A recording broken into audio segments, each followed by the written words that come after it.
आपकी कोई कामना है, आपका कोई भाव है, आपके हृदय की कोई बात है जो बहुत दिनों से लगे हुए हो, और बाबा हो सकता है कि किसी कारणवश पूर्ण ना हो रहा। कई लोग कह भी देते हैं गुरुदेव, कोई कोई कहते हैं, जैसे आज कोई कह रही थी बच्ची की मैंने शिव महापुराण में पशुपति व्रत सुना और उसको करा, उसका लाभ मुझे मिला। मेरे पति ने भी करा, उसका भी लाभ मुझे मिला। पर एक काम गुरुदेव ऐसा अटका हुआ है कि वो काम हम करना चाह रहे हैं, व्रत भी कर लिया, अनुष्ठान भी कर लिया, पर फिर भी वो व्रत के कारणवश भी वो कार्य नहीं हो रहा। तो समझना कि कोई कार्य बड़ा भारी होगा और बाबा उसको कर नहीं रहा है, या कोई काम अटक रहा है। तो हमने पहले भी कहा, ये बीच की जो पत्ती है ये देव अधिदेव महादेव,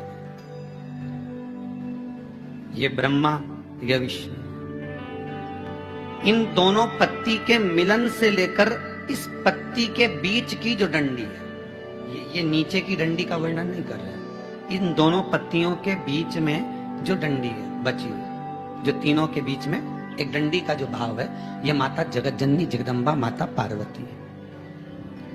इस डंडी के नीचे का जितना भाग है ये 33 कोटि देवताओं को दर्शाता है। बेलपत्र के पिछले वर्ष की श्रावण की कथा यदि आप निकालेंगे और उसको पेज पर जाकर आप सुनेंगे तो आपको प्राप्त होगा कि उसमें भी कहा था कि जब आप पशुपति व्रत कर रहे हो, या कोई नियम धारण कर रहे हो, या कोई आपने नियम उठा रखा है और वो कार्य आपका हो ही नहीं रहा, आपने 2 बार पशुपति व्रत कर लिए, आपने ये कर लिया, आपने प्रदोष कर लिया, आपने सोमवार कर लिया, आपने सारे अनुष्ठान कर लिए, बहुत सारे उपाय भी करे, तो भी नहीं हो रहा है, तो इस बीच वाली पत्ती पर शहद लगाकर बाबा का जो शिवलिंग है उस शिवलिंग को इसको छुआ दीजिए या उससे चिपका दीजिए और उस पर अपनी हथेली रखकर कामना कर कर वापिस घर को आ जाइए।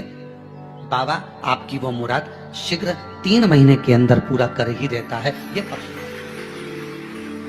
मतलब हम शिव के करीब, देखिए शंकर भगवान की तप साधना में कामदेव पर दृष्टि कब पड़ी? जब कामदेव ने तीक्ष्ण बाण छोड़ा और वो बाण जो छोड़ा गया वो कहां लगा? भगवान के हृदय चित्त की। वो बाण कहां लगा है? भगवान के हृदय की ओर, भगवान के हृदय की ओर पहुंचा। लग नहीं पाया था, भगवान के हृदय की ओर जाकर सम्मुख में खड़ा हो गया। एक बेलपत्री में पशुपति अस्त्र का बल है महाराज। किसमें? एक बेलपत्री में पशुपति अस्त्र का बल है। और आपको मालूम होगा कि पशुपति अस्त्र केवल कुछ ही के पास में थे। एक मेरे राघव जी के पास, राम जी के पास था, एक मेरे कृष्ण के पास था, एक भगवान विष्णु के पास था, एक परशुराम भगवान के पास था।